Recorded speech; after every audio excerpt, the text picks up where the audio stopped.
1-800-789-9553. Don't put it off. Take the first easy step. Call today for free information. I love you, but no more waiting. Call now, 1-800-789-9553. NBC4 News at 11 a.m. starts now. Right now at 11, demonstration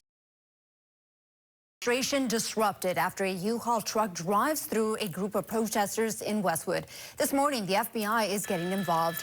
Good morning, everyone. Thank you for joining us. I'm Annabelle Sedano. The chaotic scene was captured on cell phone video. It happened yesterday during a demonstration. Protesters had gathered to show support for the Iranian people. And this morning, it's a much different scene. NBC4's Alex Rosier joins us live with a closer look at that video. Alex. Annabelle, police say one person was hit by the U-Haul, but they did not go to the hospital. They were treated here in Westwood, and they are doing okay this morning. This all happened near the federal building on Veteran Avenue, and I do want to show you video of what happened, but I want to provide a warning before we show you that video of the U-Haul driving through this crowd of protesters.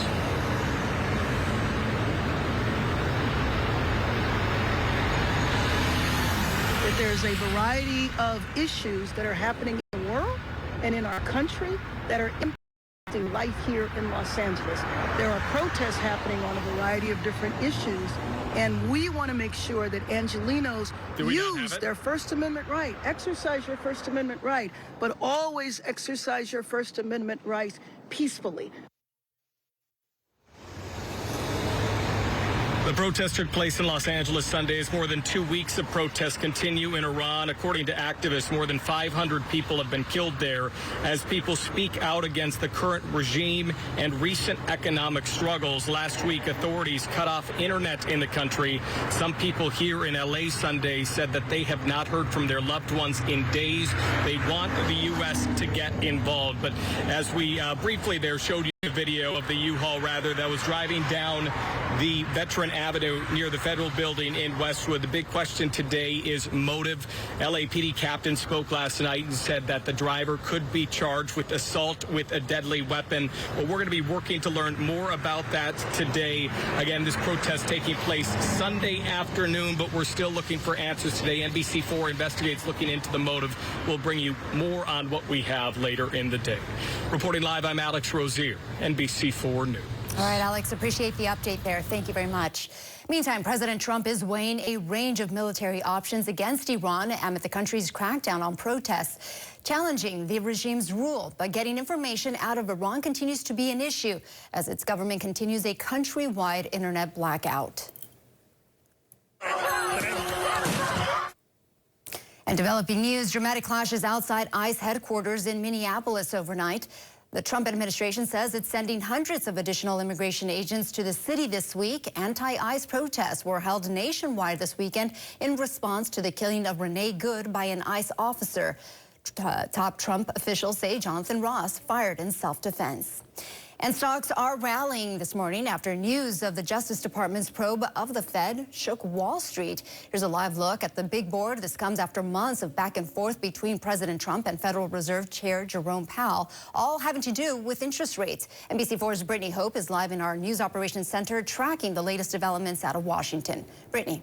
Hey, Annabelle, the subpoenas are related specifically to Powell's testimony in the Senate last summer about renovations at the Federal Reserve office buildings. The White House has accused him of mismanagement of that project. But in a video statement yesterday, he said he thinks these subpoenas are really about something else. This is about whether the Fed will be able to continue to set interest rates based on evidence and economic conditions, or whether instead monetary policy will be directed by political pressure or intimidation. Although the Fed lowered interest rates 3 times last year, President Trump has been super critical of Powell and the Fed for not moving fast enough to lower those rates. You're looking at video right now of the president and Powell last summer. Now, Powell claims this investigation is just the latest move in a year-long pressure campaign from the Trump administration. President Trump says that's not true. In an exclusive phone call with NBC News, he said he didn't even know about the Justice Department probe. And when asked if this was a way for him to pressure Powell into lowering rates, he said, quote, "No, I wouldn't even think of doing it that way. What should pressure him is the fact that rates are far too high. That's the only pressure he's got. Powell's term as chair of the Fed ends in May. Annabelle? All right, Brittany, thank you very much for that. And here's a look at the numbers right now on Wall Street. Stocks have been rallying off their sessions low. Right now, the Dow, NASDAQ, and S&P 500 are all up. And you see them right there. Meantime, new developments in the Paramount-Netflix bidding war over Warner Brothers Discovery. Paramount is now suing Warner Brothers. The lawsuit comes days after the board for Warner Brothers once again asked shareholders to reject Paramount's offer. Paramount believes it is being treated unfairly compared to Netflix. The company is now asking a judge to force Warner Brothers to give shareholders more detailed information about both offers so they can make a better informed decision. All right, guys, let's go outside and take a live look there at Long Beach. You're going to want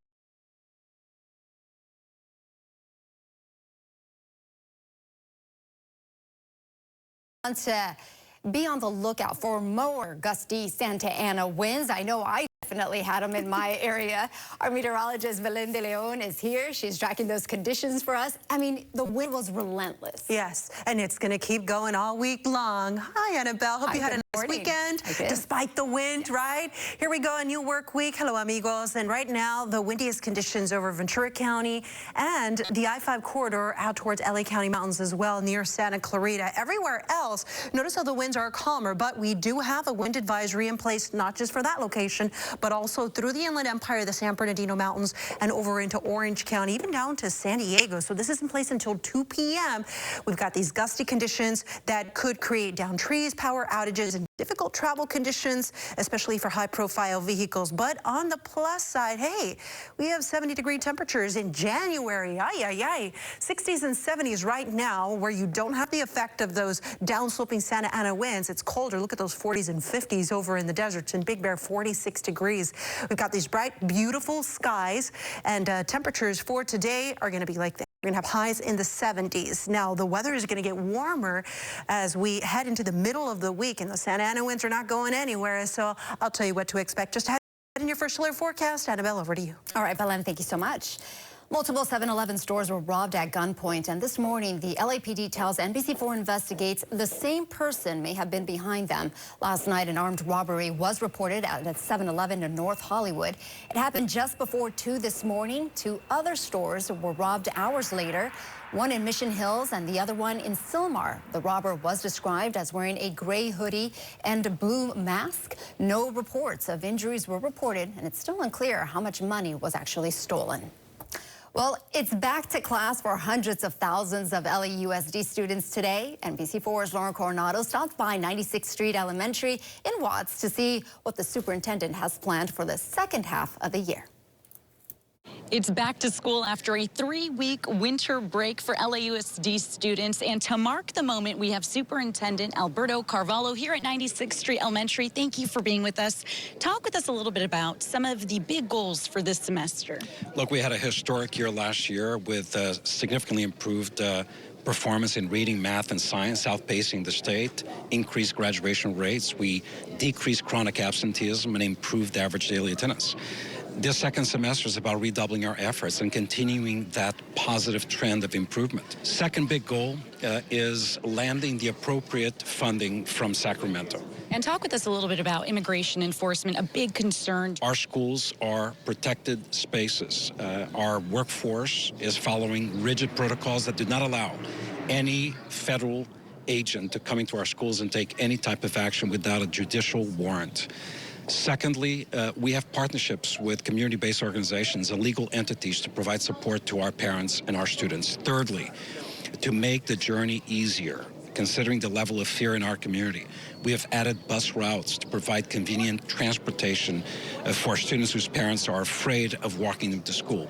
And last question, it's been a year since the LA fires. Talk with us a little bit about the progress in getting kids back to school, those who are displaced and still might be. The board approved a $602 million request that I brought to the board unanimously. That has launched 3 major projects at Palisades High, where 30% of the school was destroyed by the fire. Marquez Elementary completely destroyed, but guess what? Since the fall, we've had every single student back into a temporary school as we rebuild the new Marquez. And lastly, Palisades Elementary, those students continue to learn at Brentwood, the temporary site for that school, as we rebuild the new Palisades Elementary. Thank you, Superintendent. We appreciate your time. Off to a good second semester. Thank you very much. And stay with us on our NBC.